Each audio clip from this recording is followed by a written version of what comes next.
नमस्कार. मी आज इथे पिकलेल्या फणसाचे गरे घेतलेले आहेत. ते साफ करून घेते, आतल्या बिया काढून घेते आणि लांब लांब तुकडे करून घेते. अशा प्रकारे फणसाचे गरे कापून घेते. गरे कापून घेतलेले आहेत, त्यातले थोडेसे तुकडे मी एकदम बारीक बारीक कापून घेते. अशा प्रकारे एकदम बारीक बारीक तुकडे करून घेते आणि बाजूला ठेवते. कढईत तेल घेतलेले आहे, त्यात फोडणीला राई आणि हिंग घालते. नंतर हिरवी मिरची आणि कढीपत्ता घालते.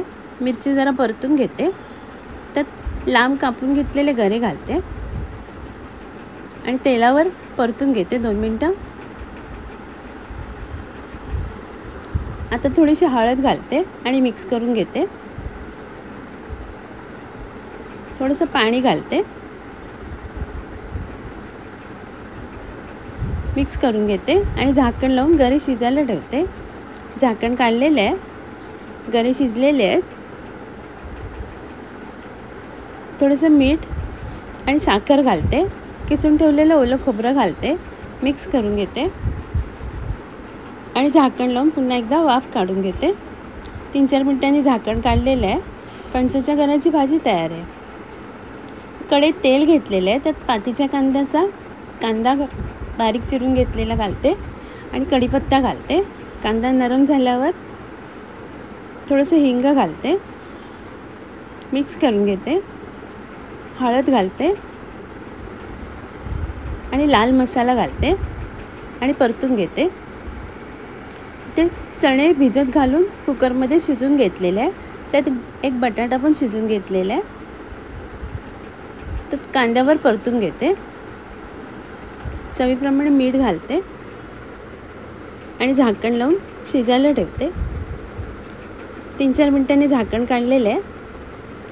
परतून घेते आणि पातीच्या कांद्याचा हिरवा भाग घालते आणि मिक्स करून घेते. आता झाकण नाही लावते, नाही तर भाजी पचपचित होते. सगळं मिक्स करून घेते. वरून कोथिंबीर घालते. पातीच्या कांद्याचे चणे घालून भाजी तयार आहे. इथे आंबे घेतलेले आहेत सासव बनवण्यासाठी. त्याचा देठाकडचा भाग कापून घेते आणि साल काढून घेते. अशा प्रकारे आंबे साफ करून घेतलेले आहेत. ते कढईत राई, धणे आणि मेथी परतून घेते. सुकंच परतून घ्यायचे. नंतर सुक्या मिरच्या घालते आणि त्याही परतून घेते. 2-3 मिनटं परतून झाल्यावर काढून घेतले. थंड झाल्यावर मिक्सरमध्ये खोबरं आणि हळद घालून थोडंसं पाणी घालते आणि पेस्ट करून घेते जाडसर. कढईत तेल घेतलेलं आहे, त्यात राई आणि हिंग घालते. थोडासा कढीपत्ता घालते आणि साफ करून ठेवलेले आंबे घालते आणि तेलावर परतून घेते. थोडंसं पाणी घालते. गूळ घालते बारीक चिरून ठेवलेला, मिक्स करून घेते आणि झाकण लावून शिजायला ठेवते. 4-5 मिनिटांनी झाकण काढलेलं आहे. मिक्सरमधनं वाटून घेतलेली पेस्ट घालते आणि मिक्स करून घेते. थोडंसं पाणी घालते. चवीप्रमाणे मीठ घालते आणि मिक्स करून घेते. आंब्याचं सासव तयार आहे. इथे कढईत तेल घेतलेलं आहे, त्यात फोडणीला लसूण, सुक्या मिरच्या, राई, जिरं, कांदा आणि कढीपत्ता घालून परतून घेते.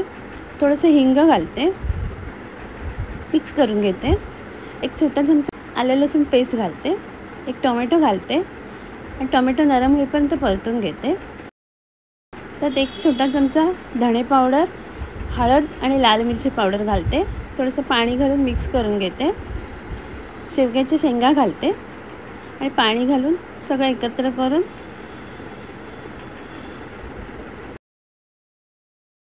चवीप्रमाणे मीठ घालते आणि झाकण लावून शेंगा शिजायला ठेवते. इथे तुरीची डाळ कुकरमधनं शिजून घेतलेली आहे, ती घोटून घेते. कढईचं झाकण काढलेलं आहे, त्यात घोटून ठेवलेली तुरीची डाळ घालते, मिक्स करून घेते. थोडंसं पाणी घालते.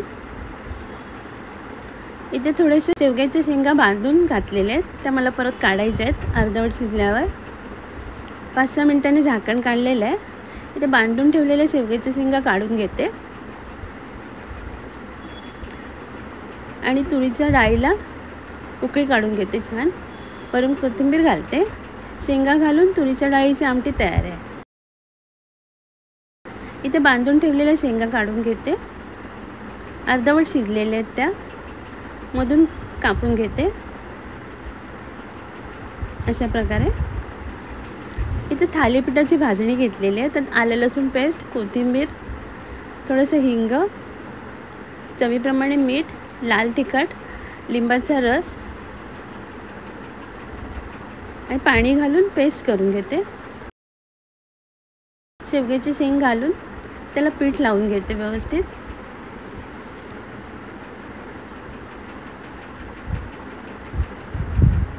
पॅनमध्ये तेल गरम करायला ठेवलेलं आहे. तर शेवग्याच्या शेंगा फ्राय करायला ठेवते.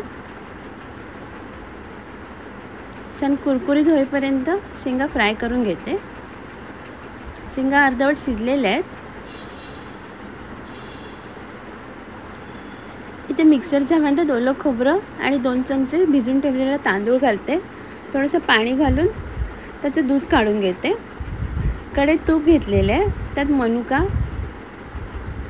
ओलं खोबरं तुकडे करून घेतलेले आणि चारोळी घालून परतून घेते. मनुका फुगलेला आहे. आता काढून घेते. इथे बारीक चिरून ठेवलेले फणसाचे गरे तुपावर परतून घेते. 3-4 मिनटं परतून झाल्यावर गरे थोडेसे नरम झालेले आहेत. त्यात खोबऱ्याचं दूध घालते आणि मिक्स करून घेते. बारीक चिरून ठेवलेला गूळ घालते आणि गूळ वितळेपर्यंत शिजून घेते. गूळ वितळलेला आहे. आता त्यात ड्रायफ्रूट्स घालते आणि मिक्स करून घेते. वेलची पावडर घालते. फणसाच्या गऱ्यांची खीर तयार आहे. आता मी सर्व करते. आजचा व्हिडिओ पाहिल्याबद्दल खूप खूप धन्यवाद.